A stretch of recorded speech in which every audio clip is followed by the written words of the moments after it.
I went and bought 30 shillings worth of books, which is £1.50 worth of books from a local auction house. And I took them up to the Caledonian Market in the southeast of London, and I rented a stall for 10 shillings. So that's a third and gone. I then set out my wares.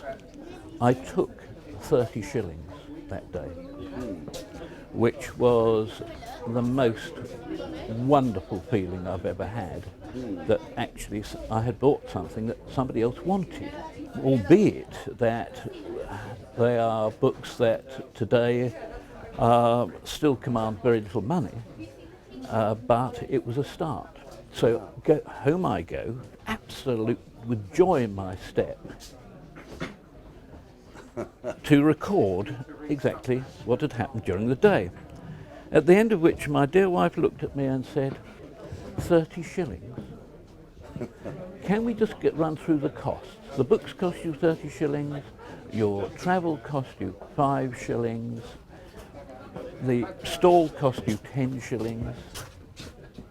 I don't think you've made a profit, have you?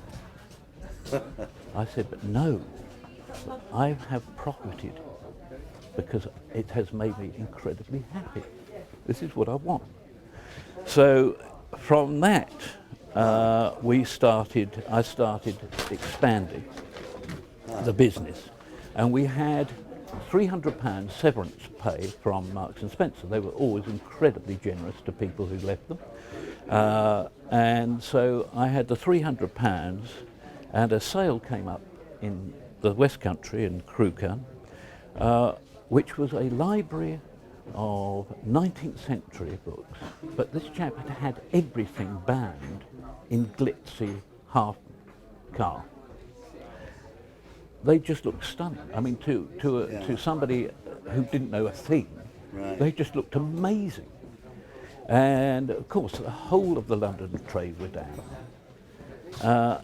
And we looked at the books, sat in the auction, got somebody to look after our son, and my wife went with her elbow every time she thought I was about to stop bidding.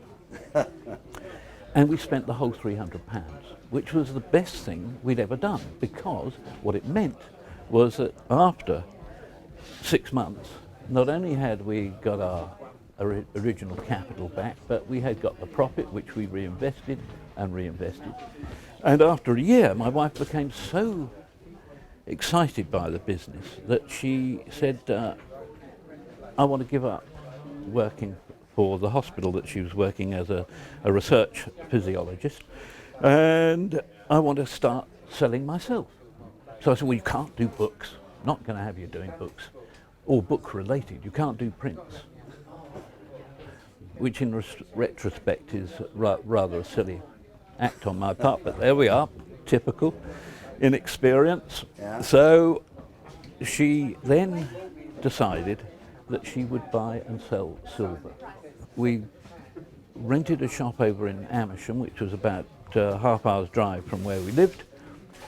That shop really cemented our relationship, because it got us back together, because the man who came to insure the silver took one look at it. He said, this is a timber frame building. If you want to have any silver in this shop overnight, I want you to dig a safe 6 feet down. It's going to cost you about £2,000 to £3,000. And at that time, I think we were turning over something like £200 a month, if we were lucky. And that's the combined business. And so we decided that the silver would go. You both do books. And we would both do books. When did you move into this shop in Portobello? Well, following the original Caledonian Market experience, we heard that there was the Portobello Road. So we thought, well, we'll do Caledonian on Friday and Portobello Road on Saturday, Oh, I see. and that would actually cover all bases. We moved into an arcade in Westbourne Grove, and I think it was more the people, the stall holders, that you thought, well, this is fun. They're having such lovely lives. They're having great lives. They're handling things that they love and enjoy, and they're earning a living from it.